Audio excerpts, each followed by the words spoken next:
Hello to all of you. Skako Distrato has returned with a brand new video for our ongoing strategy exercise series taken directly from the truly excellent book Theory and Practice of Imbalances, which is Jeremy Silman's workbook.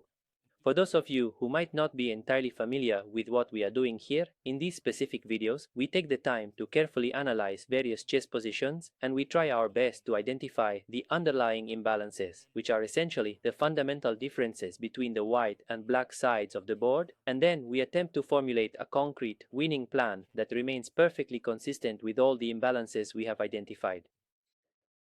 Now, let us turn our attention to a brand new exercise, focusing specifically on an endgame scenario where white currently holds a truly decisive advantage thanks to the powerful passed pawn on d4 and the highly advanced pawn on e5, both of which are well supported by the white king, currently situated in an excellent position. In contrast, the black king is significantly less centralized. However, we have been asked to determine exactly what white's plan is to win this game. Please take all the time you need, set up the pieces on the board, and try your very best to find the correct solution.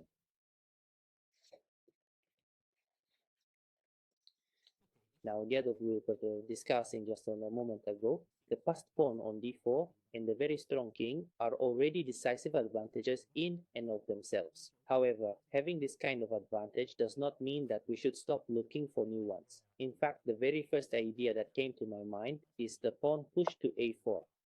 And I have been considering pushing my pawn to a4 here. If the opponent's pawn captures, my rook is ready to eliminate those doubled pawns. If the b pawn pushes forward instead, it can be captured quite easily, though the rook should be able to defend the position.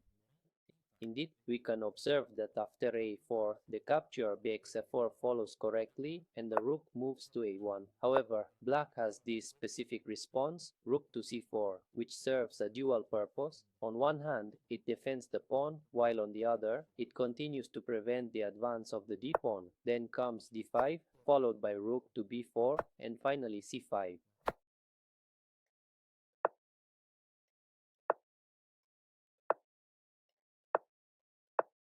And it appears that white is simply unable to make any real progress here. In point of fact, playing a4 is not the correct solution to this position. The only other viable option remaining for white is to play g6.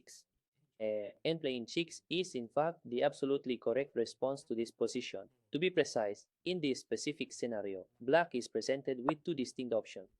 The first of these is the f-pawn push, which is then followed by exf6, then gxf6, and then after kf5, it leads to the creation of a very powerful passed pawn on the j-file as well. On the other hand, the alternative for black is to go ahead and capture that pawn, but if they do that, you will clearly see that white's two central pawns both transform into powerful passed pawns that effectively support one another. Furthermore, the white rook is actively operating along the g-file, which effectively forces the black rook to remain tied down to defending the pawn on g6. Oh, that's exactly right. The rook to g1, then rook to c6, king advances to d5, pawn to b4, and finally rook to f1. It's positioning to penetrate the defense and enter the fray on the critical 7th rank.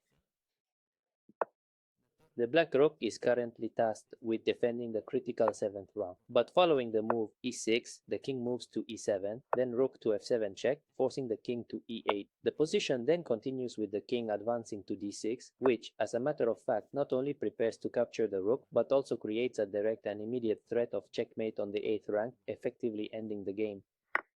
So Black is now forced to capture the piece, and this passed pawn becomes absolutely impossible for them to stop. And that is going to be it for our chess video today. Please make sure to subscribe to the channel, turn on your notifications so you stay up to date, leave me a comment down below, and have a truly wonderful evening everyone. Goodbye for now.